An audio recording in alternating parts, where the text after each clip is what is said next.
کہتے ہیں کہ قرض یا ادھار جو ہوتا ہے نا وہ صرف پیسوں کے معاملے میں یا پھر چیزوں کے معاملے میں نہیں ہوتا، بلکہ یہ جذبات اور رشتوں اور احساسات کے معاملے میں بھی ہوتا ہے۔ یعنی جب آپ کسی سے پیسے ادھار لیتے ہیں نا اور پھر آپ اس کو واپس نہیں دیتے تو پھر یہ آپ کے اوپر ایک قرض ہوتا ہے، ایک بوجھ ہوتا ہے۔ اسی طرح رشتوں کے اندر جب آپ لوگوں کو دھوکہ دیتے ہیں، جب آپ لوگوں کو ان کے احساسات کے مطابق ان کی جگہ ان کو نہیں دیتے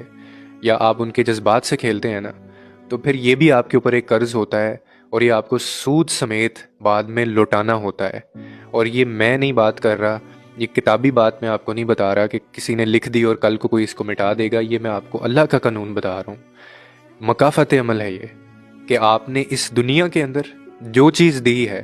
واپس لوٹ کے آئے گی آپ کے پاس۔ اب چاہے وہ خوشیاں تھیں، خوشیاں ملیں گی، کسی کو تکلیف دی ہے تکلیف ملے گی، کسی کو آپ نے غم دیا ہے غم ملیں گے، آنسو کسی کے آپ نے بہائے ہیں تو آپ کی آنکھوں میں وہ پھر آئیں گے۔ اسی لیے اپنے آپ کو نا، جب آپ کسی کے فیلنگز کے ساتھ کھیلتے ہیں، یہ جو لوگ ہیں ان کو سب سے بڑا نا ایک یہ دھوکے کے اندر ہوتے ہیں۔ ایک تو یہ دھوکا وہ ہوتا ہے جو دوسروں کو دے رہے ہوتے ہیں، ایک دھوکا وہ ہے جو یہ خود کو دے رہے ہوتے ہیں۔ اور خود کو دینے والا جو دھوکا ہے نا وہ یہ ہوتا ہے کہ ان کو لگتا ہے کہ ان کی پکڑ نہیں ہوگی، اور اگر ہوگی تو اس دنیا اس زندگی کے بعد ہوگی،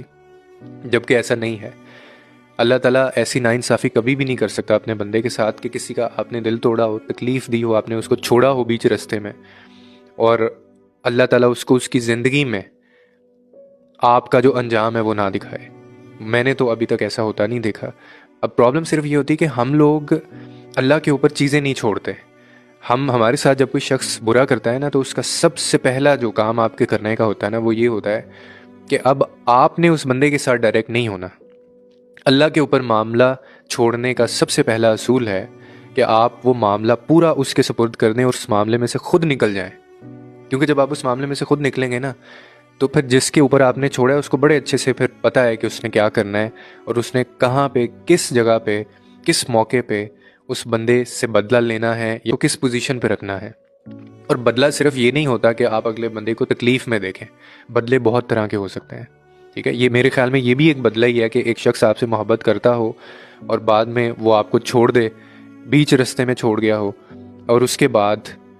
ایک ایسا ٹائم دوبارہ آئے کہ اس کو آپ کی اہمیت کا اندازہ ہو اور وہ واپس آپ سے وہ محبت مانگنے یا محبت دینے آئے اور آپ اس کو ٹھکرا دیں۔ یہ بھی بدلہ ہوتا ہے۔ اپنے جو معاملات ہوتے ہیں نا وہ اللہ پہ چھوڑا کریں،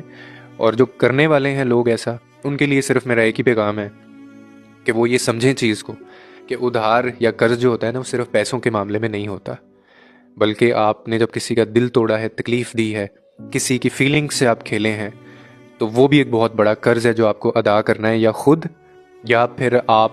کہ کسی اور طرح سے وہ آپ کو دکھائے گا آپ کی زندگی میں۔ اور آپ کو تب مسئلہ یہ ہمیں سمجھ نہیں آتا، بعد میں بندہ یہی کہتا ہے، یہی الفاظ ہوتے ہیں کہ پتہ نہیں میں نے زندگی میں کون سے گناہ کیے تھے یا میں نے کس وجہ سے اللہ تعالیٰ میرے اوپر یہ آزمائش ڈال رہے ہیں۔ انہیں پتہ نہیں ہوتا کہ وہ کہیں نہ کہیں انہوں نے کسی نہ کسی کے ساتھ زیادتی کی ہوتی ہے۔